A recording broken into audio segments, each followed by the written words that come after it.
안녕하세요, 수험생 여러분. 이번 시간은 민법 및 민사특별법 제16강이 되겠습니다. 자, 교재로는요, 거기 168페이지 까만박스 4번 물권의 일반적 효력 이 부분인데요.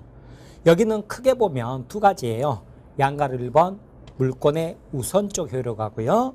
169페이지 보면 양가로 2번에 물권적 청구권이라는 게 나오죠. 그죠? 이 중에서 이제 우선적 효력은 우리가 그냥 간단히 정리하면 되는 거고요. 물권적 청구권이 좀 어려운데요. 자, 일단 우선적 효력부터 살펴보죠. 여러분, 우리 임대차 공부할 때 어떻게 공부했냐면, 자, 건물이 있는데 건물 소유자 A다, B가 빌렸다 그랬죠. 그죠? 건물 빌리면 전세권 아니면 임차권이잖아요. 그죠? 그런데 A가 C에게 팔았죠. 그죠? 그러면 소유권 취득했잖아요. 근데 새로운 소유자가 B 보고 나가라 그랬을 때 B가 쫓겨나느냐 그거에 대해서 전세권자면 안 쫓겨나는데 임차권이면 쫓겨난다 그렇게 공부했죠. 그러면 봐보세요. 전세권은 뭐예요? 물권이죠. 그죠? 물권. 그것도 뭐예요? 제한물권이라고 그러죠. 그죠? 제한물권. 임차권은 뭐예요? 채권이잖아요. 채권. 여기 소유권도 뭐예요? 물권이죠. 그죠? 물권이죠. 자, 그럼 보세요. 1번. 물권하고 채권하고 싸우면 누가 이겨요? 물권이 이기죠. 그죠? 그래서 물권은 채권에 우선한다. 그렇게 표현하는 거예요. 아셨죠? 물론 예의가 있었죠. 뭐예요? 등기에서 대항력을 갖췄다 그러면 안 쫓겨났잖아요. 그런 예의가 있었단 말이죠. 그런데 원칙적으로는 물권, 채권에 우선하는 거예요. 그런데 이번에는 물권하고 물권 관계를 한번 봐보죠. 물권하고 물권. 물권과 물권을 봐보죠. 그죠? 그러면 물권과 물권을 보면 봐보세요. 먼저 소유권하고 제한물권하고 싸운다. 그죠? 누가 이겨요? 제한물권이 이기죠. 그죠? 안 쫓겨나잖아요. 그죠? 그러면 뭐라고 표현하는 거예요? 제한물권이 소유권에 우선하는 거예요. 반대로 소유권이 제한물권에 우선한다. 그러면 안 돼요. 소유권이 제한물권에 우선한다는 말은 오늘 전세권 등기까지 해주고 내일 쫓아낼 수 있다는 말인데 그러면 안 되잖아요. 그죠? 자, 그 다음에 제한물권하고 제한물권은 어떻게 되느냐 그랬더니 여러분 우리는 어쩌냐면 등기부가 1순위 저당권이 있고 2순위 저당권이 있고 그럴 수 있거든요. 그러면 이때는 뭐가 우선하는가요? 이것은 성립한 순서대로 성립 순서대로 그러죠. 그죠? 그러면 언제 성립해요? 등기한 대로. 그러면 등기 순서대로 이렇게 되겠죠. 그죠? 그럼 등기를 하게 되면 거기가 번호가 붙어져요. 이것을 이제 순위번호라고 그래요. 예, 순위번호 순서대로. 다 똑같은 말이에요. 예, 순위번호대로 이렇게 되는 거죠. 그죠? 자, 이렇게 정리하시면 돼요. 어려운 거 아니잖아요. 그죠? 어려운 거 아니니까 이렇게 정리하십니다. 자, 그 다음에 이제 거기에 169페이지 보면 물권적 청구권이 나오죠. 그죠? 그런데 우리 전 시간에 제가 민법의 책에 말씀드리면서 물권법이 있었잖아요. 물권법은 어땠어요? 총칙 부분이 있고 각칙 부분이 있고 그랬죠. 그럼 총칙 부분에서 어땠어요? 186조는 법률 행위였죠. 그죠? 법률 행위는 뭘 해야 돼요? 등기를 해야 물권이 변동한다 그랬잖아요. 그죠? 근데 187조는 어땠어요? 187조는 법률의 규정이었죠. 그죠? 법률의 규정은 등기 없어도 그랬죠. 그죠? 등기 없어도 그랬죠. 자, 이렇게 말씀드렸죠. 그러면서 법률 행위 그럼 뭐가 있었어요? 계약 생각을 하고 그랬고 법률 규정 그럼 글자 투자였죠. 그죠? 상속, 공용쟁수, 판결, 경매, 기타 법률 규정 그랬었는데 기타 부분에 뭐가 있었냐면 무효, 취소, 해제가 있었단 말이에요. 그랬죠? 자, 그러면 이제 무효, 취소, 해제 가지고 여기 이제 상속부터 해가지고 쭉 있었는데 그죠? 네, 기타 부분에 무효, 취소, 해제가 있었죠. 그죠? 자, 그러면 무효, 취소, 해제를 한번 봐보죠. 아까도 설명드렸었는데 갑에서 을 앞으로 매매 계약을 맺고 소유권 이전 등기까지 했다. 근데 계약이 무효, 취소, 해제됐어요. 그러면 소유권은 갑에게 복귀해야죠. 그죠? 언제 복귀해요? 말소 등기 했을 때 말소 등기 없어도 말소 등기 없어도예요. 없어도인데 자 우리는요 지금 우리가 공부하려고 하는 게 물권적 청구권이죠. 그죠? 물권적 청구권인데 우리는 물권이 있고 채권이 있다 이렇게 공부했으니까요. 물권적 청구권이 있으면 채권적 청구권도 있겠죠. 그죠? 자 그런데 그것을 어떻게 생각하시냐면 일단 봐보세요. 186조 있잖아요. 186조는 채권적 청구권을 제가 줄여서 채청 이렇게 적을게요. 그 다음에 187조는 물권적 청구권으로 연결되는데 물권적 청구권을 제가 물청 이렇게 적을게요. 적는데 여러분 채권적 청구권은 여러분 간념으로 어떻게 하시냐면 네 건데 나한테 달라 이렇게 정리하시고요. 그 다음에 물권적 청구권은 내 건데 나한테 달라 이렇게 정리를 하세요. 이렇게 무슨 말이냐면 여러분 매매 계약을 했잖아요. 그럼 매수인은 어때요? 매수인은 매도인에게 잔금 주면서 나한테 등기해줘 하고 등기 청구권을 행사할 수 있는데 이것은 우리는 등기해야 내게 되니까 아직은 내게 아니란 말이에요. 네 건데 이거죠. 네 건데. 아직은 네 거죠. 그런데 매매 계약에 기해서 나한테 달라져. 그죠? 그러면 이 등기 청구권을 뭐라고 하는 거예요? 채권적 청구권이다. 이렇게 이름을 붙인 거예요. 자, 그런데 자, 무효취소 해제 봐보세요. 무효취소 해제. 그러면 말소 등기 없어도 소유권은 갑에게 복귀했다고 그랬잖아요. 그런데 갑이 이 부동산을 팔려고 그러면 누가 안 산단 말이에요. 왜요? 자, 팔려고 하는 갑하고 등기부상 소유자 을하고 다르니까. 그러면 아무리 갑이 무효취소 해제되면 말소 등기 없어도 내가 소유자다 그렇게 주장을 하더라도 매수하려고 하는 사람은 아이고 그냥 너가 그렇게 똑똑하면 말소해서 너가 등기부상 소유자가 된 다음에 팔아라. 나는 그냥 그래 민법 몰라 안 사 그냥 이래버린단 말이에요. 그러니까 결국은 팔려고 그러면 말소한 다음에 팔아야 되겠죠. 그죠? 그러면 자 이거 말소는요 공동신청일까요? 단독신청일까요? 여러분 말소 등기도 공동신청인가요? 제가 등기는 위조관계로 해서 원칙적으로 공동신청 그랬잖아요. 물론 보존 넣기 맨 처음에 건물 신축하고 보존 넣기 할 때야 누가 같이 갈 사람이 없어요. 그래서 단독신청이지만 그러지 않는 한은 그런 예외적인 경우에는 다 공동신청이에요. 만약에 말소 등기도 단독신청할 수 있다고 그러면은요 오늘 팔아먹고 내가 단독신청해서 말소해버리고 또 팔아먹고 단독신청해서 말소해버리고 그럼 되겠어요? 안 되겠어요? 안 되겠죠? 그냥? 그래서 공동신청이니까 뭘 해야 되는 거예요? 말소해 달라고 말소 청구를 해야 된다. 말소 청구. 말소 청구는요. 자, 뭐예요? 네 건데 나한테 달라요. 내 건데 나한테 달라요.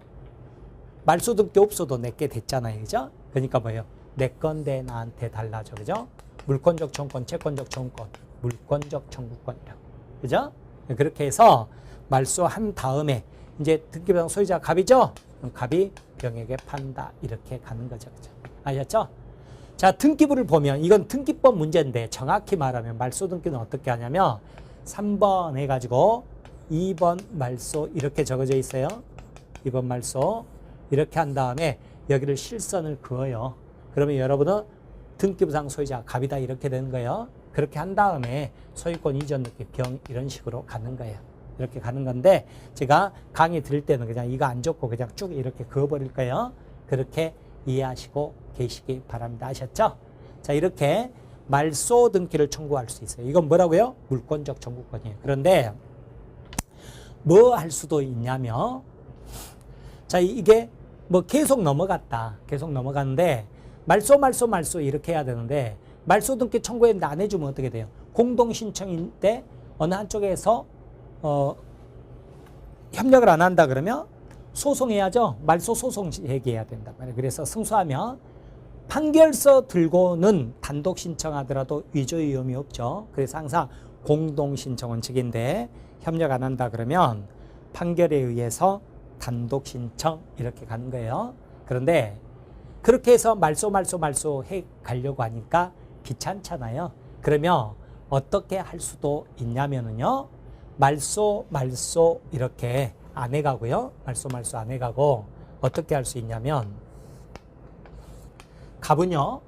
을로부터 한 방에 소유권 이전 등기를 청구해 가지고 이렇게 등기해 버릴 수도 있어요. 이렇게. 다만 이때 등기 원인을 적을 때는 이건 매매도 아니고 그 다음에 증여도 아니고 상속도 아니죠. 이 등기 원인이 뭐냐면 등기부에가 진정 명의 회복 이렇게 적어줘요. 이것을 우리는 진정 명의 회복을 원인으로 한 소유권 이전 등기다 이렇게 표현하는 거예요. 자, 그러면 이거 역시나 뭐예요? 원칙은 공동신청이에요.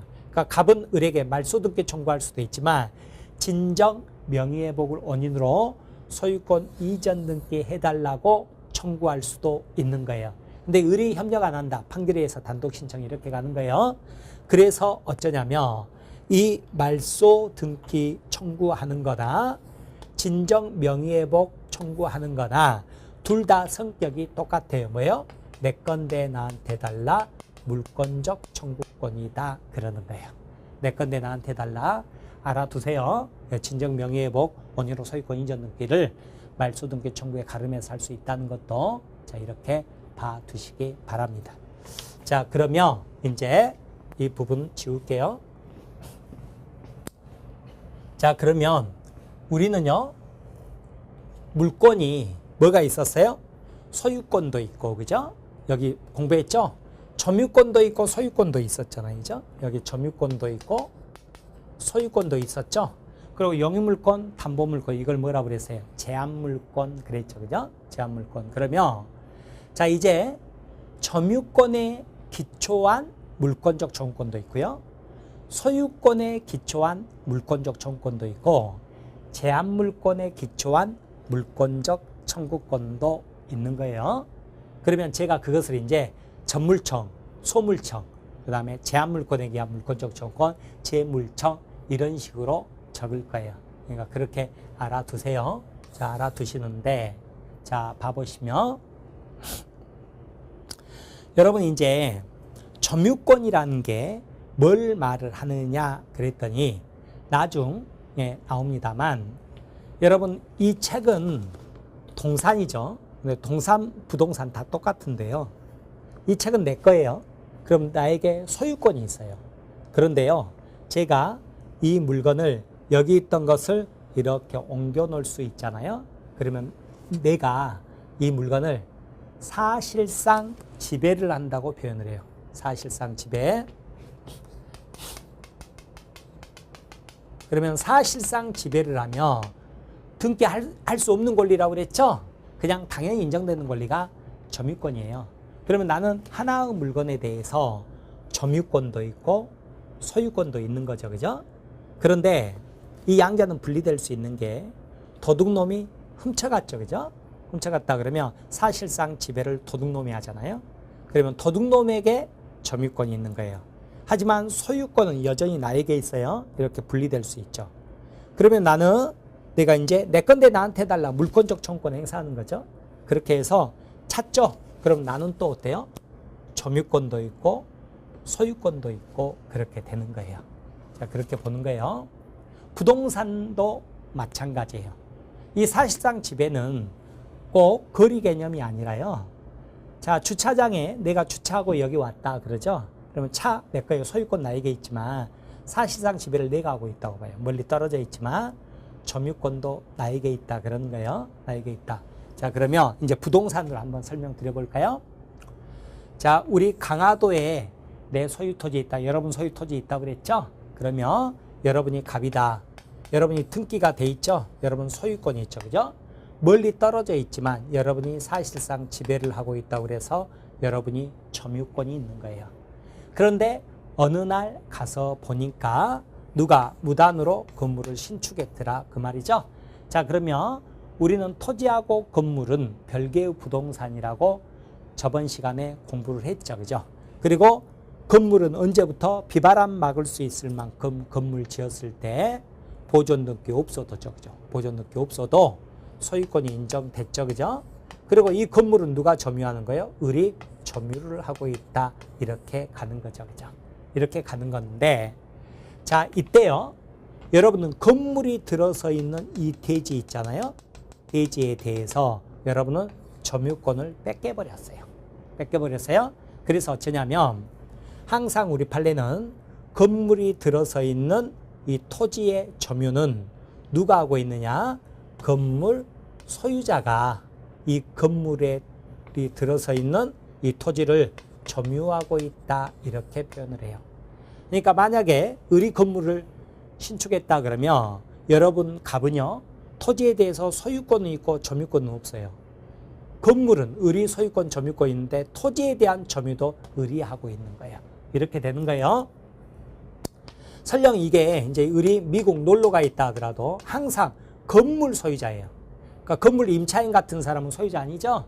그러면 그 사람은 토지 점유하고 있다고 보질 않아요. 지금 토지에 대한 점유를 말을 하고 있는 거예요. 그러면 여러분이 법을 몰라도요. 여러분 그냥 오겠어요? 그냥 오지 않죠? 뭐라고 하겠어요? 건물 철거해 그래야죠. 그죠? 그래서 건물을 철거 청구할 거라고. 철거 청구하는데, 자, 이때 야, 너 나가. 이렇게는 못해요. 퇴거 청구는 못해요. 퇴거 청구는 못해요. 왜 그러냐면 이 건물은 을 거잖아요. 을 건데 너 몸만 나가. 건물은 내가 가질게. 이러지는 못한다고요. 어떻게 해야 돼요? 철거 청구를 해야죠. 그죠? 근데 우리가 법을 모르니까 건물 철거해. 이렇게만 말을 하지만 안 해주면 소송해야 되잖아요. 소송하게 되는데 이때 소송하면 우리가 의뢰한 변호사는요. 두 가지를 청구를 하게 될 거예요. 뭐냐면 정확히 말하면 우리는 건물의 법을 몰라서 이제 건물의 철거 청구 이것만 하지만 건물에 대해서는 철거 청구하지만 토지는 내가 점유를 뺏겨버렸잖아요. 그러니까 이거는 어떻게 해요? 토지에 대해서는 인도해줘 그래야 되는 거예요. 인도해줘 이러는 거예요. 자, 이것을 뭐라고 그러냐면 결국은 내 건데 나한테 달라. 물권적 청구권이죠. 그죠? 물권적 청구권인데 물권적 청구권은 지금처럼 자, 나한테 반환해줘. 반환 청구권이 있는 거고요. 그 다음에 내가 방해받고 있으니 철거해서 방해를 제거해줘가 있어요. 방해 제거 청구가 있는 거고요. 자, 세 번째는 여기는 안 나와 있지만 예를 들어서 내가 우리 집 대문 딱 나갔더니 옆집 사람이 자, 담장을 설치해 놨는데 담이 곧 무너질 것 같아요. 그러면 어떻게 해야 돼요? 무너질 때까지 기다렸다가 뭘 청구하는 게 아니죠. 내가 깔려 죽어버리면 안 되잖아요. 미리 뭐예요? 방해 예방 청구죠. 그죠? 방해 예방 청구. 안 무너지게 조치를 취해달라. 이럴 수 있다고요. 이걸 뭐라고 그래요? 방해 예방 청구. 그러죠. 그죠? 자, 그러니까 봐보세요. 우리는요. 법을 몰라도 어떻게 하고 있어요? 건물 철거해. 이렇게 하고. 그죠? 담장 곧 무너질 것 같은데 빨리 사람 다치기 전에 어떻게 좀 조치를 취해라. 이렇게 말하잖아요. 그죠? 그죠? 혹은 뭐예요? 누가 내 물건 훔쳐갔다. 내 물건 내놔. 이렇게 다 하잖아요. 그런데 그것을 법 모르는 사람도 다 하지만 다만 법률 용어로 뭐라고 이름을 붙여놨느냐. 그랬더니 내 건데 나한테 달라. 물권적 청구권이라고 이름을 붙였다. 그런 거예요. 물권적 청구권하고 대비해서 채권적 청구권도 있는데 이건 네 건데 나한테 달라고요. 그럼 물권적 청구권은 다시 세부적으로 봐보니까 뭐예요? 반환 청구도 있고, 그죠? 방해 제거 청구도 있고, 그 다음에 방해 예방 청구도 있다. 이런 식으로 법률 용어를 붙여놓은 거라고요. 그런데 우리가 일반적으로 법을 모르는 사람은 그냥 내가 뭐라고 했어요? 그냥 철거해. 왜? 내 땅인데 네 마음대로 어떻게 건물을 지어 철거해. 그냥 이렇게만 생각을 했지. 내가 어떤 권리에 기초해서 물권적 청구권을 행사하는지 그 생각은 잘 안 해봤잖아요. 근데 그것을 또 세분화해보면 나는 점유권도 있고 소유권도 있었다 그러면 점유권에 의한 물권적 청구권, 소유권에 의한 물권적 청구권, 제한물권에 의한 물권적 청구권을 행사할 수 있다. 이런 식으로 또 이름을 붙여본 거예요. 그런데 제가 아까 뭐라고 그랬어요? 나는 내 물건에 대해서 소유권도 있지만 점유권도 있다 그러면 당연히 어때요? 소유권에 대한 물권적 정권도 행사할 수 있고요. 점유권에 대한 물권적 정권도 행사할 수 있겠죠.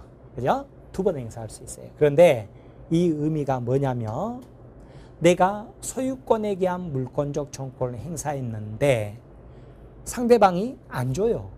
그럼 뭘 해야 돼요? 소송할 수밖에 없겠죠. 소송해야죠. 소송해야 되는데 내가 주장 입증을 잘못해서 패소할 수 있거든요. 그러더라도 소유권에 대한 물권적 정권을 행사해서 패소했더라도 내가 점유권이 있다 그러면 점유권에 대한 물권적 청구권을 한 번 더 행사할 기회가 있다 그 말이에요. 그러나 전물청 놓고 소물청만 있다 그러면 기회가 한 번밖에 없다 그 말이 되는 거죠. 그죠? 아셨죠? 자, 그렇게 생각을 하는 거예요. 그러면 이제 다시 한번 정리해 봅니다. 우리는 채권이 있고 물권이 있으니까 채권적 청구권이 있고 물권적 청구권이 있다 그랬죠. 그죠? 그런데 여러분 알아두시면 편한 게 채권적 청구권은 186조로 연결이 되고요. 그 다음에 물권적 청구권은 187조로 연결된다 알아두시면 굉장히 편해요. 이것은 뭐 어느 책에도 대학 교수님들이 쓴 책에도 안 나오는 내용인데요. 제가 민법을 쭉 공부를 해보니까 100%예요. 100%. 이렇게 연결해서 공부하시면 여러분 정말 편할 거예요. 그러니까 꼭 이렇게 연결해서 공부를 하시기 바랍니다. 연결해서 우리 다음에 시효취득을 공부를 하게 돼요. 우리 아직 공부 안 했는데 시효취득은 법률 규정이지만 예외적으로 등기했을 때 소유권 취득한다 이렇게 돼 있어요. 그러면 시효취득 완성자도 등기해줘 그러겠죠.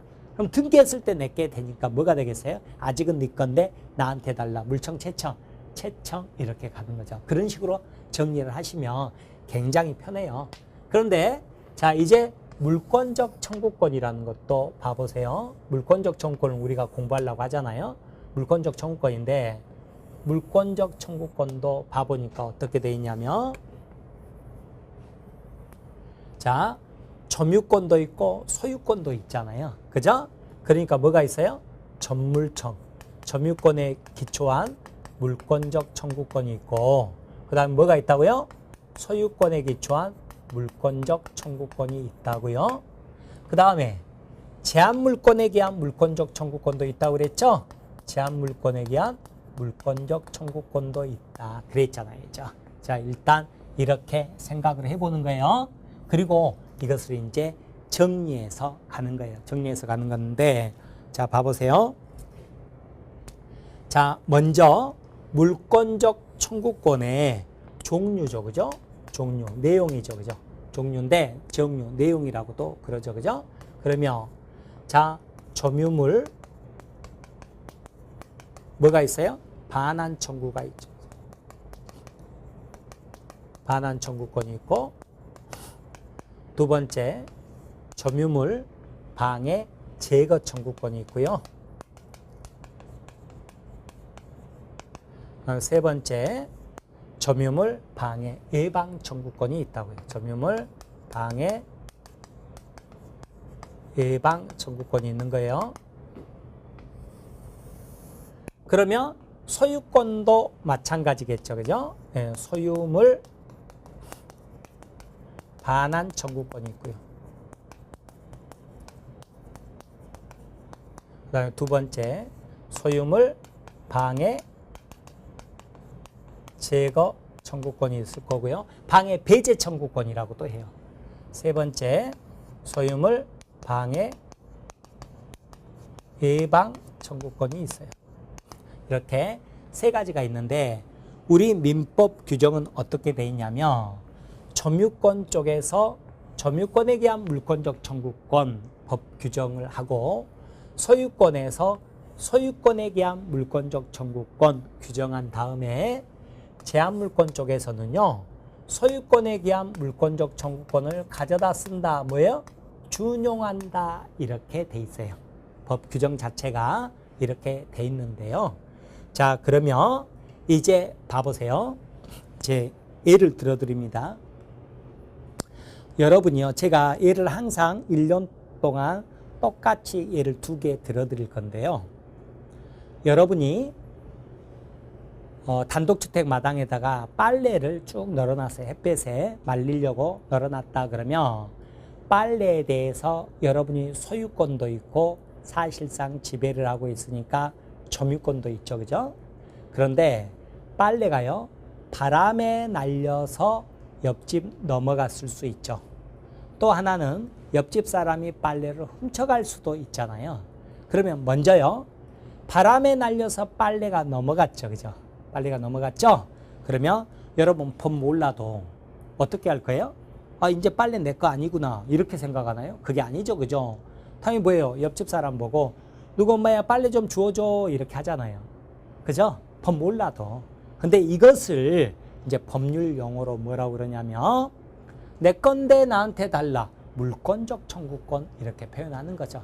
그 중에서도 뭐에 속하는 거예요? 반환 청구권에 속하는 거죠. 그죠?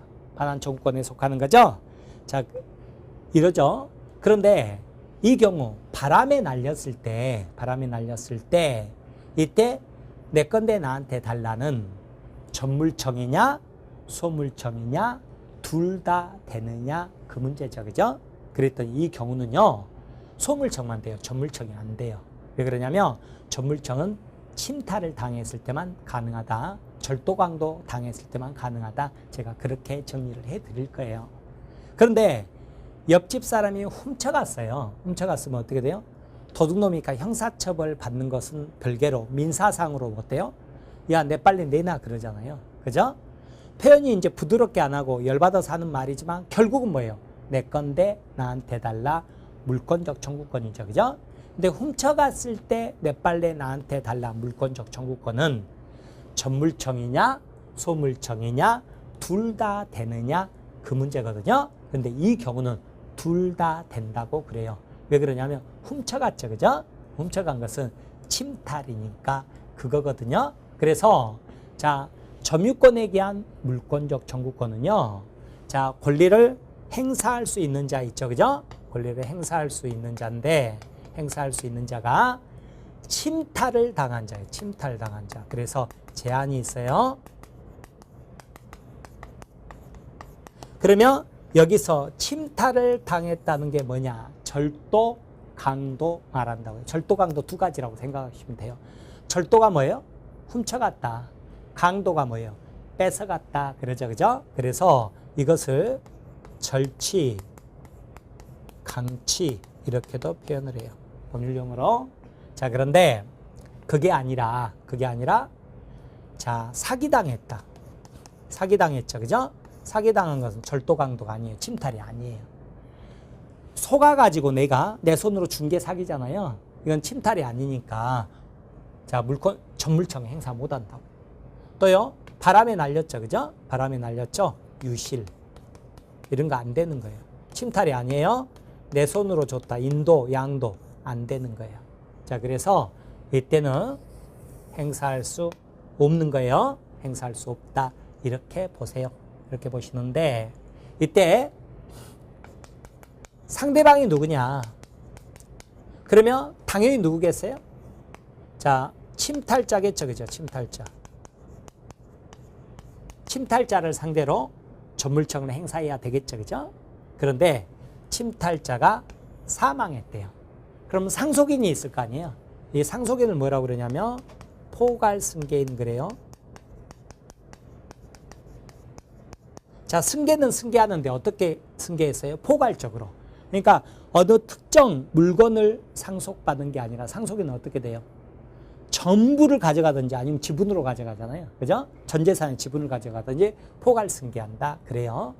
근데 침탈자가 제3자에게 팔아버렸어요. 산 사람은 어때요? 그 특정 물건을 승계한 사람이죠. 그래서 특정 승계라고 그러는데요. 특정 승계는 침탈자가 아니잖아요. 그래서 그 사람에게는 행사하지 못하지만 다만 침탈 사실을 알고 있는, 알았다를 뭐라고 그래요? 선이 몰랐다, 악이 알았다죠. 그죠? 네. 착한 사람, 나쁜 사람 뜻이 아니라고 그랬어요. 네. 선이 몰랐다, 악이 알았다. 알면서, 즉 침탈 사실을 알면서 특별 승계한 자 있죠? 특별 승계인에게만 행사할 수 있다. 그래요. 선의자는 안 돼요. 선의자는 안 된다. 이렇게 정리하시는데, 자, 이것을 여러분한테 제가 여러분은 어떻게 암기하시라고 그러냐면, 민법 선생 얼굴에 여기가 이제 점이 있어요. 점이 있는데, 민법 선생 보니까 성질이 더럽게 생겼어요? 좋게 생겼어요? 네. 좋게 생겼다. 그렇게 해야 문제 풀어요. 네. 좋게 생겼어요. 좋게 생겼는데, 민법 선생 얼굴에 점이 있는데, 침을 맞으면 얼마나 아프겠어요? 그래서 침을 맞으면 성격이 포악해진다. 그렇게 정리하세요. 아셨죠? 민법선 얼굴에 침 맞으면 어떻게 된다고요? 성질이 포악해진다. 더러워진다인가? 이러면 안 돼요. 포악해진다예요. 어떻게? 점, 침, 포, 악. 이렇게 암기하세요. 아셨죠? 이래야 여러분이 시험장에서 직전에 한번 보시고 문제 풉니다. 점, 침, 포, 악. 안 그러면 굉장히 힘들거든요. 이렇게 보세요. 자, 이렇게 보시는데, 여기는 행사기간이 있어요. 행사기간. 전물청은 행사기간이 있는데, 1년이거든요. 1년인데, 1년, 이게 이제 제척기간이라고 그래요. 이 기간 안에 권리를 행사해야 될 기간, 그래요. 근데 제척기간이라는 것은 보통 그 기간 안에 권리를 행사해야 될 기간이지 소송을 제기해야 될 기간은 아닌 거예요. 그런데 유일하게 민법 뒤져보면 딱 하나, 제척기간인데 소송을 제기해야 될, 이것을 소송 제기한다. 출소기간이라고 그래요. 출소기간인 것은 딱 이거 하나밖에 없어요. 그래서 우리 기출문제로 몇 번 나온 적이 있는데, 사실은 이건 민사소송법적 문제이기 때문에 공인중개사한테 물어볼 필요가 없는데 워낙 특이해서 가끔 물어보는 것 같아요. 그러니까 이렇게 의의를 알아두시고, 그러면 반대로 알 수 있죠.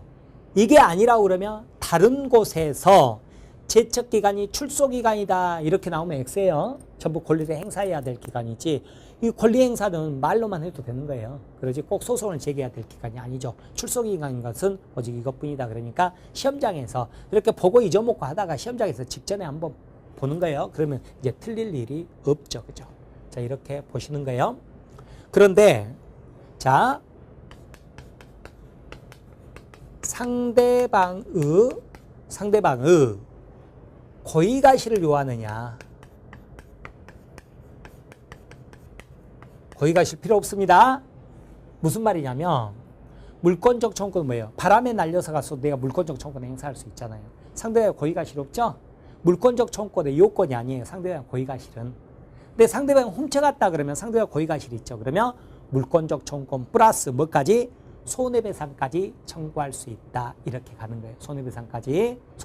그래서 어쩌냐면 침탈은 상대방의 고의가실이 있잖아요. 그래서 점유물 반환 청구는요, 플러스 뭐가 들어가냐면 손해배상이 들어갑니다. 나중에 보면 방해 제거도 손해배상이 들어가는데, 이 경우는 어떻게 했어요? 방해 위반은 아직 침탈이 없잖아요. 손해배상 들어가는 게 아니죠. 그죠? 이런 것은 나중에 이제 플러스 알파로 공부를 하게 되는 거예요. 알겠죠? 자, 이렇게 봅니다. 아무튼 물권적 청구권의 본질 속에 상대방의 고의가실은 포함되지 않는다. 만약에 상대가 고의가실까지 있으면 물청 플러스 손해배상까지 청구할 수 있다. 이렇게 보는 거예요. 그러면 자, 바람에 날려서 넘어갔다 그러면 어떻게 돼요? 상대방 침탈이 없죠. 그죠? 그러니까 전물청 안 되죠. 그죠? 뭐만 돼요? 소물청만 된다. 이렇게 보는 거죠. 그죠? 그러면 이제 소물청 한번 정리해 보죠. 누가 권리자냐? 그랬더니 소유권자일 거 아니에요. 소유권자. 소유자겠죠. 그죠? 소유자인데, 자, 부동산을 양도한 사람이 있고 양수한 사람이 있을 거 아니에요. 그죠? 누가 소유자예요? 양수인이 소유자죠. 양도인은 이제 등기해줘서 넘겼으면 소유자 아니잖아요. 그러면 물권적 청구권, 소물청 누가 행사하는 거예요? 양수인이 행사할 수 있다. 그 말이죠. 그러니까 부동산을 이미 팔아버린 사람은 자기가 소유권에 의해서 물권적 청구권을 행사할 수 있어요? 없어요? 없는 거예요. 양수인만 행사할 수 있어야 되는 게 당연한 거죠. 그죠? 자, 그런데 여기서는 이제 소물청에서는 상대방, 이게 중요해요. 이게 중요한데, 먼저 반환 청구 있잖아요. 반환 청구 상대방은 누구냐면 현재 점유를 한 자예요. 점유한 자 그래요. 점유한 자 그러는데 여러분 이 점유한 자 그러잖아요. 그러면 아직 우리가 점유권을 공부를 안 했는데 공부를 안 했어요. 그러면 나중에 공부하게 돼요. 나중에 연결시켜서 보세요. 점유 보조자라는 게 있어요. 알바 있죠. 알바 같은 사람은 점유권이 없어요. 그러니까 현재 점유한 자가 아니에요. 그러나 임대인을 임차인을 직접 점유, 임대인을 간접 점유라고 그러거든요. 간접 점유는 점유권이 있다. 이렇게 공부를 하게 될 거예요. 그러니까 그 사람을 상대로 뭐 할 수 있어요? 반환 청구할 수 있다. 이거는 우리가 아직 공부를 안 했으니까 한 바퀴 돌아야 된다고요. 돌아야 여러분이 알 수 있어요. 자, 이렇게 보시는 거예요. 현재 점유하지 않는 자에게는 반환 청구 못 해요. 그러니까 예를 들어서 봐보세요. 도둑놈이 나에게 훔쳐갔어요. 그러면 어떻게 돼요? 내가 소유권이 있지만 도둑놈이 점유를 하고 있다고 그랬죠? 그럼 도둑놈에게 뭐예요? 소유물 반환 청구할 수 있다고요. 그런데 도둑놈이 제3자에게 양도를 해버렸거나 혹은 또 훔쳐갔는데 또 훔쳐갔다 그러면 갑을병 그랬을 때 현재 점유자가 누구예요? 도둑놈 을이 아니잖아요. 병이잖아요. 그럼 나는 누구에게 반환 청구해야 돼요? 병에게 해야 돼요. 병에게 해야지 을에게 할 수 없다 그 말이에요. 그런데 자, 도둑놈이 빌려줬대요. 빌려줬다 그러면 어때요? 도둑놈이 임대인이고 빌린 사람이 임차인이죠? 그러면 도둑놈도 간접 점유를 하고 있다고 해요. 간접 점유. 그리고 임차인이 직접 점유. 그럼 나는 누구에게 반환 청구해요? 둘 다 점유권이 있기 때문에 뭐예요? 을에게도 병에게도 반환 청구할 수 있다. 그런 식으로 우리가 풀어가야 되는 거예요. 이걸 알아야 나중에 문제풀이하면서 응용력이 생겨요. 근데 아직은 여러분이 점유보조자, 간접점유 개념도 공부 안 했잖아요. 그러니까 나중에 차차 공부하게 될 거라고요. 아셨죠? 다만 오늘 알 수 있는 게 점유보조자 그러면 알바 생각을 하고 그랬죠. 알바, 점원 생각을 하고요. 간접점유 그럼 누구 생각을 하고요? 임대인. 그러면 임차인을 직접 점유 그러는 거예요. 그런데 철거 청구 있잖아요. 철거 청구를 우리 뭐라고 그랬어요? 방해 제거 청구를 했죠. 그죠? 자, 이 방해 제거 청구는 누구에게 하느냐 그랬더니 우리 법이 판례가 처분 권한이 있는 자를 상대로 이렇게 말을 했어요. 처분 권한이 있는 자 이렇게 말을 했는데 자, 이제 이거 보려고 하는 거예요. 이거 처분 권한이 있는 자 보는 거예요. 자, 그러면 다시 이제 찬찬히 한번 생각해 보는 거예요. 이 사례 생각해 보는 거예요. 자, 여러분이요. 강화도에 토지가 있다고 그랬죠? 근데 가서 보니까 을이 불법으로 건물을 신축했다. 그러면 누구에게 철거 청구하느냐 그랬더니 을에게 철거 청구하라고 그랬죠? 그러지 퇴거 청구는 안 된다 말씀드렸죠. 그죠? 퇴거 청구는 안 되는 거예요. 철거 청구만 되는 거예요. 자, 정확히 말하면 건물에 대해서는 철거 청구, 토지는 인도 청구인데 우리는 지금 건물만 보는 거예요. 건물만 봐서 을에게 철거 청구한다 그러는 거예요. 그런데 사안이 간단치가 않는 경우가 있잖아요. 어떤 경우냐면 이럴 수 있죠. 그죠? 갑소유 토지인데 여러분 소유 토지죠? 가서 봤더니 을이 건물을 신축했는데요. 여기 병이 점유하고 살고 있는 거예요. 누구냐 그랬더니 임차인이라는 거예요. 임차인이다. 그러니까 병이 여기 점유하고 살고 있죠. 그죠? 이렇게 임차인 살고 있잖아요. 여러분 소유 토지인데 이러고 있더라 그 말이에요. 그랬을 때 누구에게 철거 청구하느냐 그 말이죠. 그랬더니 누구에게 철거 청구하냐면 을에게 철거 청구하는 거예요. 철거 청구. 병에게는 철거 청구 못 해요. 이거 안 됩니다. 철거 청구 안 돼요. 왜 안 되느냐 그랬더니 자, 임차인은요. 철거 청구하면 주인한테 말하세요. 나한테 말하지 마세요. 이렇게 이야기할 건데 법률적으로 말을 하면 임차인은 채권자죠. 채권자는 처분 권한이 없어요. 그래서 그러는 거예요. 다만 우리 판례에 따르면 자, 여러분 상식적으로 생각해도요. 병이 점유하고 살고 있는데 을에게 철거 청구해서 철거해버리면 사람이 같이 쓰레기 하치장으로 가야 된다는 소리인데 말이 안 되죠. 그죠? 그래서 이때 여러분 갑은요. 점유하는 병에게 먼저 뭘 하시냐면 퇴거 청구를 먼저 하세요. 먼저 하고 퇴거해서 을에게 그 다음 뭐 하는 거예요? 철거 청구하는 거예요. 이렇게 가는 거예요. 그런데 이런 경우도 있을 수 있죠. 그죠? 여러분 갑소유 토지인데 가서 보니까 건물이 있는데 을이 건물을 신축했대는데 병이 점유하고 살아요. 근데 누구냐 그랬더니 매수인이라는 거예요. 매수인인데 자 미등기 건물이니까 등기도 못했을 거 아니에요. 자 이랬을 때죠. 누구에게 철거 청구하느냐 그랬더니 이때는 등기해야 소유권이 병에게 넘어가잖아요. 신축 건물은 등기 없어도 소유권 취득하지만 매수한 사람은 등기해야 소유권 취득하는 거예요. 자 그러면 이 경우는 등기를 안 했으니까 소유권은 아직 을에게 있어요. 그래서 여러분은 을에게 뭐 할 수 있어요? 철거 청구할 수 있는 거예요. 그런데 우리 판례에 따르면 자 등기하지 않는 매수인도 아직 소유권은 취득하지 못했지만 그 부동산을 처분할 권한은 있다 그래요. 그래서 병에게 뭐 할 수 있어요? 철거 청구할 수 있다 그러는 거예요. 자 그런데 이 경우는 만약에 병에게 철거 청구할 수 없다 그러면 골치 아픈 일이 발생한다고요. 왜 그러냐면 을은 팔았기 때문에 등기 안 해줬어도 어때요? 팔고 미국 이민 갔다 그러면 철거 청구를 어떻게 하라는 소리예요.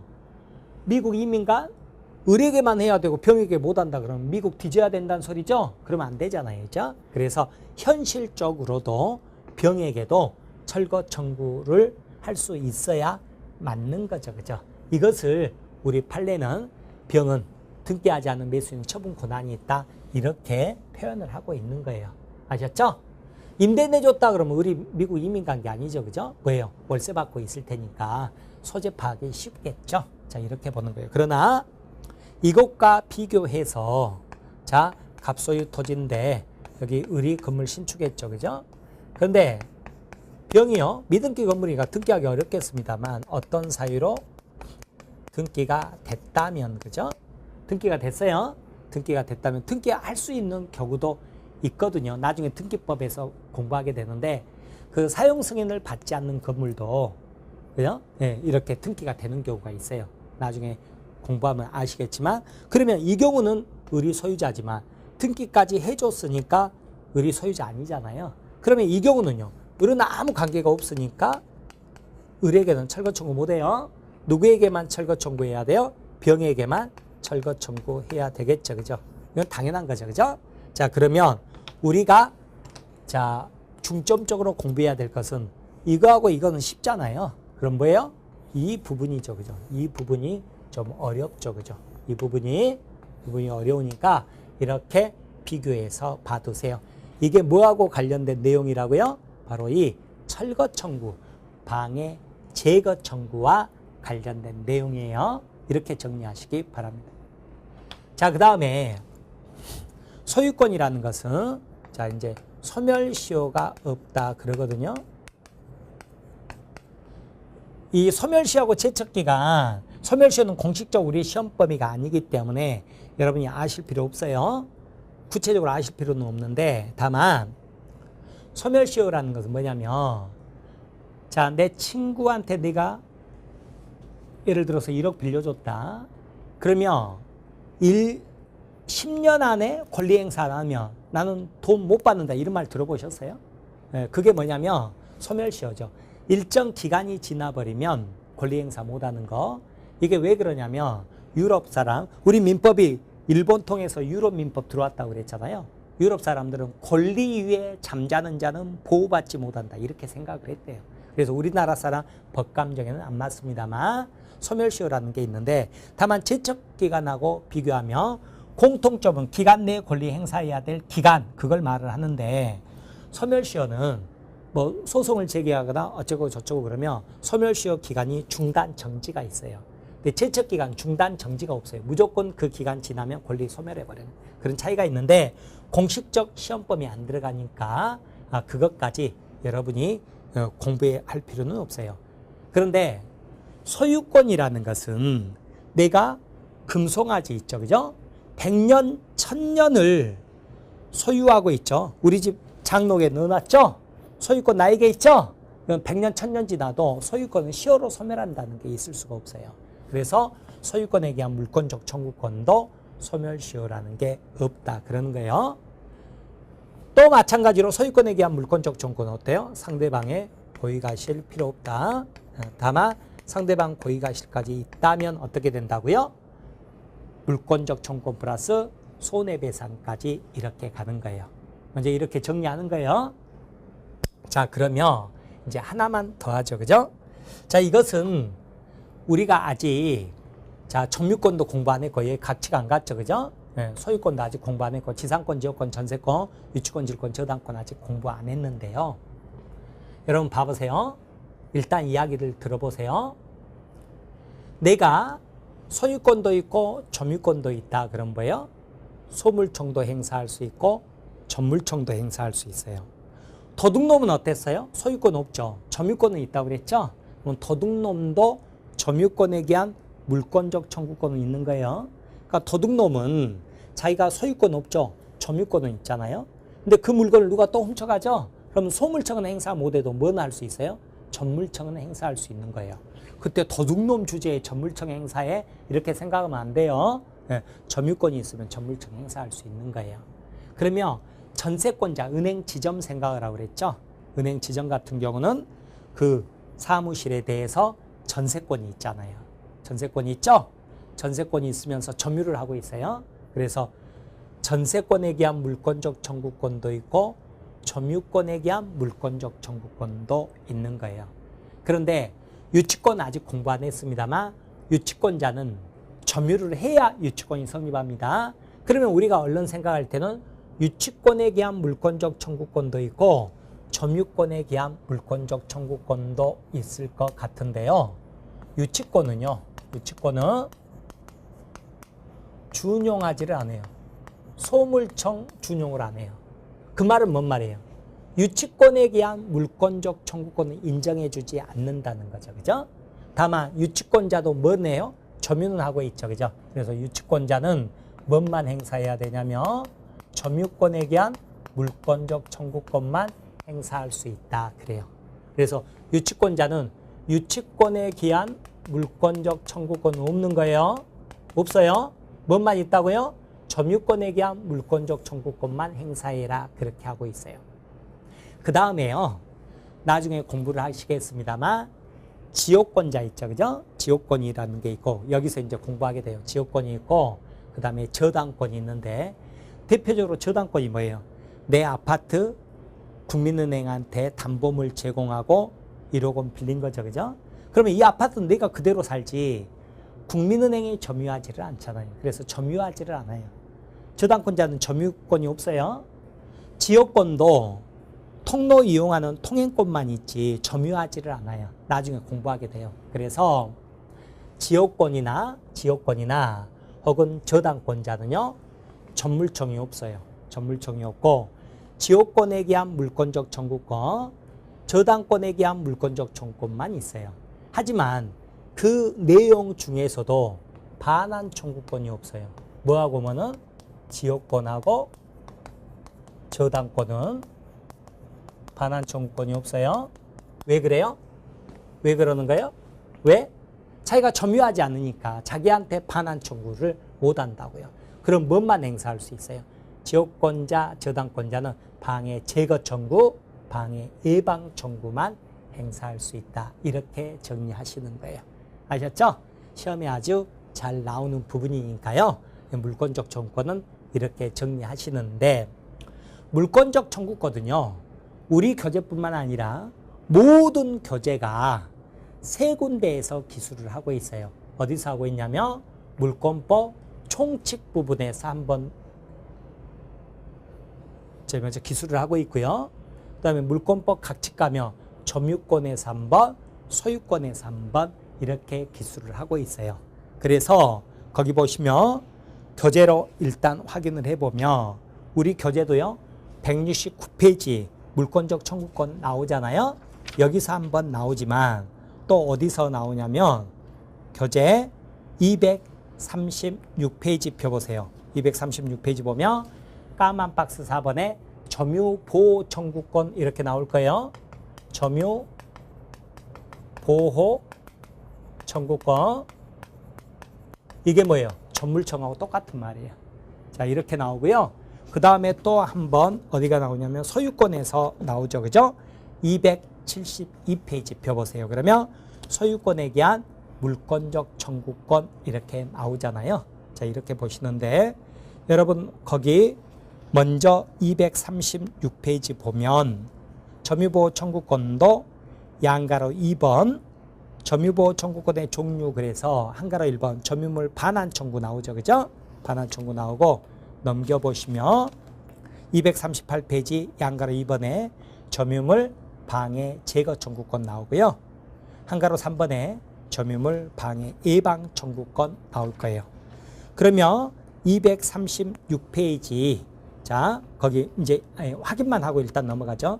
자, 그 다음에 272페이지 소유권에 대한 물권적 청구권 나오죠. 그러면 박스 2번에 유형 그래서 양가로 1번에 뭐가 나와요? 소유물 반환 청구권이 나오고요. 넘겨보시면 274페이지 양가로 2번에 소유물 방해 제거 청구권 또 소유물 방해 예방 청구권 이렇게 나올 거라고요. 여러분 이게 나눠져 있지만 여러분 항상 물권적 청구권을 공부하실 때는 묶어서 한꺼번에 공부하시기 바랍니다. 자, 그러면 이제 교재 169페이지 자, 세 군데니까요. 먼저 양가로 2번에 169페이지 물권적 청구권 2번에 의는 그냥 어떻게 하시라고요? 내 건데 나한테 달라 187조로 연결된다 이렇게 하시라고 그랬죠. 의 자체는 시험에 안 물어보니까 종류 보면 반환, 방해 제거, 방해 예방 이렇게 나올 거예요. 170페이지 보면 한가로 3번에 민법의 태도 그래서 민법은 점유권하고 소유권에서 규정한 다음에 소유권에 대한 물권적 청구권을 다른 제한 물권에 준용, 가져다 쓴다 이렇게 돼 있어요. 그런데 동그라미 2번 다만 유치권은 준용 규정 없다. 그래서 점유권에 대한 물권적 청구권만 인정한다. 그 말 나올 거고요. 동그라미 3번 보면 점유를 하지 않는 지역권하고 저당권은 물론 전물청 없죠. 그러면 지역권, 저당권에 대한 물권적 청구권이 있는데 뭐는 없어요? 반환 청구권은 인정되지 않고 방해 제거, 방해 예방 청구권만 인정된다. 그런 말 나올 거예요. 자, 이렇게 보시고요. 그 다음에 170 거기 70페이지 물권적 청구권의 법적 성질 이렇게 나오는데 거기 물권적 성격 그래서 니은법 물권은 채권에 우선하니까 물권적 청구권이 채권적 청구권에 우선한다. 그런 말 나오고 기억번호 자 물권이 양도되면 물권적 청구권도 같이 양도되는 거예요. 그러지 물권만 양도하고 물권적 청구권은 유보 놔두고 이럴 수가 없다. 그 말이죠. 그죠? 자, 그런 거 보고 물권적 청구권과 소멸시효 소유권 자체가 소멸시효 안 걸리면 물권적 청구권도 소멸시효 안 걸린다. 제한물권은 차차 공부하기로 하죠. 자, 아래 동그라미 3번 보면 물권적 청구권을 행사하기 위해 방해자 즉 상대가 고의가 실은 요건이 아니다. 다만 상대방 고의가 실이 있으면 물청 플러스 손해배상까지 이렇게 보시는 거죠. 그죠? 자, 이렇게 보시고 거기 171페이지 오면 한가로 보는 물권적 청구권 당사자 나오죠. 그죠? 청구권자 나오고요. 상대방 나오고 그랬는데 그 부분은 전물청이냐 소물청이냐에 따라서 권리자와 상대방을 구분해서 공부하시는 게 좋다. 그 말이에요. 관련 판례 보면 소유권 뭐예요? 반환 청구 상대방 있죠? 반환 청구 상대방하고 뭐가 나요? 소유물 방해 제거 청구 상대방 나오죠. 그죠? 자, 그런데 이것은 여러분이 이것 자체를 숙지하지 않으면 판례 읽어도 뭔 말인지 모르니까 우선은 이 내용 자체를 여러분이 이해하고 숙지하는데 힘을 주시기 바랍니다. 아셨죠?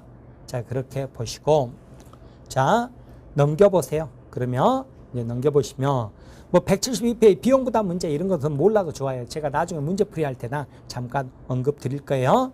다른 청구권과의 관계 불법행위 손해배상 이미 설명드렸고요. 나머지 것들도 몰라도 좋습니다. 그러면 어디로 넘어오시냐면 236페이지 전물청 나오죠. 그죠? 거기 맨 아래 204조 보세요. 그러면 1항에 뭐라고 나와요? 점유자가 점유의 뭐 침탈이란 말 나오죠. 침탈 동그라미. 침탈 동그라미 치시고 여러분 손으로 적으세요. 뭐라고요? 절치, 강치 이렇게 사기 안 돼요. 사기 기망행위로 뭐 어쩌고 저쩌고 안 돼요. 유실도 안 되고 인도 이런 것 등등 안 된단 말이죠. 자, 그 다음에 침탈 당한 때는 침탈은 상대방 고의가실이 있으니까 당연히 뭐예요? 반환 청구 플러스 뭐 할 수 있어요? 손해배상까지 이렇게 가는 거죠. 그런다고 그래서 고의가실이 꼭 요건은 아닌 거고요. 이항 보면 전항의 청구권은 침탈자 특별 승계인에 대해서는 행사하지 못한다 그 말 나오죠. 그죠? 그러나 승계인이 악의인 때는 그러하지 않는다. 이게 바로 뭐예요?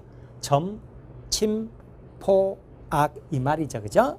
그 다음에 사망, 1항의 청구권 침탈당한 날로부터 1년 내 이게 제적기간인데 출소기간 그러는 거예요. 자, 이렇게 보시기 바랍니다. 자, 넘기세요. 자, 238페이지 방해 제거, 방해 예방 나오죠. 그죠? 자, 그러면 이제 239페이지 보면 점유소, 소송을 소라고 간단히 표현하는 거예요.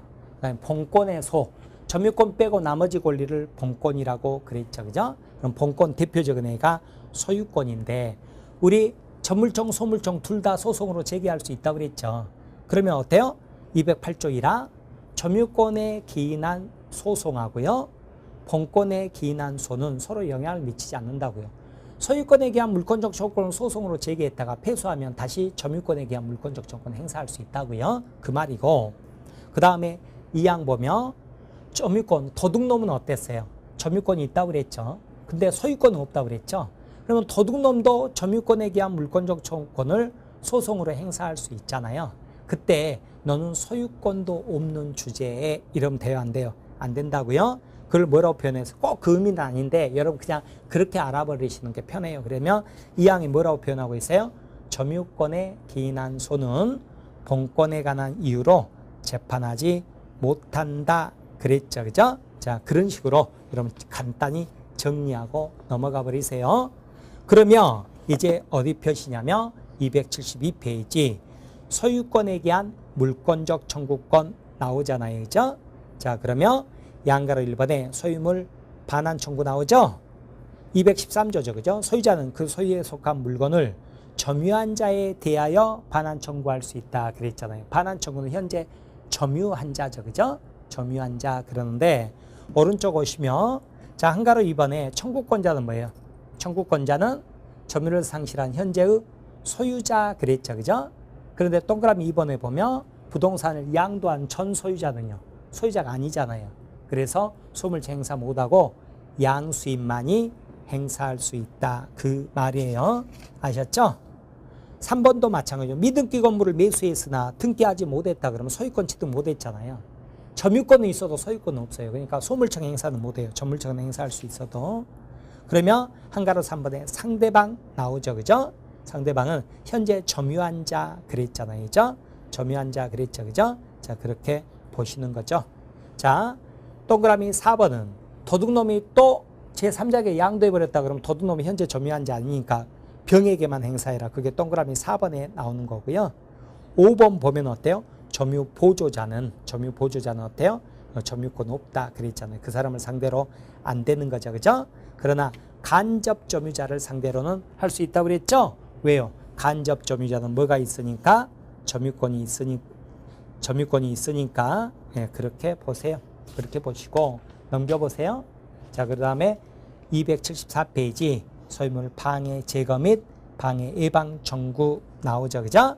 그러면 여기서는 방해 제거 청구가 중요한데 이거 아까 판례로 나왔다고 그랬죠. 그죠? 그 내용이 관련 판례에서 다시 한번 소개가 돼 있는 거예요. 그런데 다시 한번 말씀드리지만 여러분 이거 읽으면 마치 외래어 읽는 것처럼 잘 안 읽힐 거라고요. 그래서 어떻게 하시라고요? 먼저 이 내용을 숙지해야 돼요. 그리고 나서 이 판례를 아셔야 되는데 나중에 판례 시간에 제가 읽어드리기도 할 거예요. 자, 그런데 제가 지금 잠깐 읽어드리는데 또 걱정이에요. 이거 파고 있을까봐 좀 지나가셔야 되는데 혹시나 나중에 들으신 분이 계실까봐 한번 읽어드려 볼게요. 봐보죠. 1번 판례 보세요. 1번 판례 보면 이거 말하는 거예요. 이거. 철거 청구할 수 있으나 퇴거 청구할 수는 없다. 즉 건물 소유자가 그죠? 을이죠. 그죠? 그 건물 소유를 통해 타인 소유 여러분 갑의 소유 토지를 점유하고 있다 하더라도 토지 소유자 갑으로서 여러분으로서는 건물에 대해서는 철거 청구, 대지에 대해서는 인도 청구할 수 있을 뿐 을은 자기 소유 건물을 점유하고 있는 자죠. 을에 대해서 퇴거는 청구할 수 없다 그랬잖아요. 그런 내용이죠. 그죠? 자, 그렇게 보세요. 그 다음에 2번 판례 보면 건물이 그 전립을 위한 토지 사용권을 갖추지 못하여, 그죠? 뭔 말이에요? 무단으로 건물을 신축했다 그 말이잖아요. 토지 소유자 여러분 갑이죠. 그죠? 갑이 건물 소유자 을에 대해 당해 건물 철거 및 대지 인도 청구할 수 있는 경우라도요. 건물 소유자 을이 아닌 사람이 병이 건물을 점유하고 있다면 이거죠. 그죠? 임차인이 점유하고 있다 그 말이죠. 그죠? 점유하고 있다면 토지 소유자 여러분 갑은요.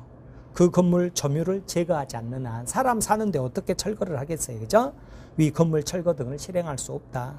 따라서 그때 토지 소유권은 이와 같은 점유에 의해서 원만한 실행을 방해당하고 있다 할 것이므로 토지 소유자 여러분 갑은 자기 소유권에 대한 방해 배제로서 건물 점유자 임차인 말하죠. 그죠? 임차인 병에 대해 먼저 뭐라고요? 건물로부터 퇴출을 청구할 수 있다 그랬죠. 그죠? 퇴출 청구할 수 있다 그랬잖아요. 그리고 이는 건물 점유자 누구의 병이 건물 소유자 을로부터 임차인으로서 그 건물 임차권이 이른바 대항력을 가지고 있다 해서 달라지지 않는다. 임차인, 대항력 가지고 임차인이라도 뭐 할 수 있어요? 먼저 퇴거 청구하고 철거 청구할 수 있다. 그 말이잖아요. 근데 3번 판례는 이거죠. 그죠? 이건데, 봐보시면, 건물을 매수하여 점유하고 있는 자, 그죠? 병이잖아요. 등기부상 아직 소유자로서 등기 명의가 없다 하더라도 등기하지 않는 매수인이죠. 그죠? 그 권리 범위 내에서 그 점유 중인 건물에 대해서 뭐 할 수 있다고요? 법률상, 사실상 처분 권한이 있다. 그 말 나오죠. 그죠? 사실상 처분할 수 있는 지에 있고 그 건물이 건립되어 있어 불법으로 점유를 당하고 있는 토지 소유자 갑으로서는 이와 같은 지에 있는 건물 점유자에게 병에게도 뭐 할 수 있어요? 철거 구할 수 있다 그랬죠. 그래서 정확히 하세요. 을에게도 철거 청구할 수 있고 병에게도 청구할 수 있는 거예요. 꼭 그렇게 알아두세요. 아셨죠? 가끔 시중에 이건 안 되고 이것만 된다 나와 있으면 잘못 나온 거예요. 다만 이것과 비교해서 등기까지 됐다면 을이 소유자가 아니니까 병에게만 철거 청구할 수 있다. 이렇게 정리하시면 되겠습니다. 아셨죠? 자, 이렇게 해서 오늘 물권적 청구권까지 우리가 강의를 드렸습니다. 자, 그러면 다시 해당 부분은 강의 드렸습니다만 어디까지 끝난 거죠? 우리 민법 교재 172페이지까지 끝난 거예요. 다음 시간에는 176페이지 물권 변동에 대해서 강의 드리도록 하겠습니다. 자, 그러면 이번 강의는 이것으로 마치겠습니다. 수험생 여러분 대단히 수고 많으셨습니다. 감사합니다.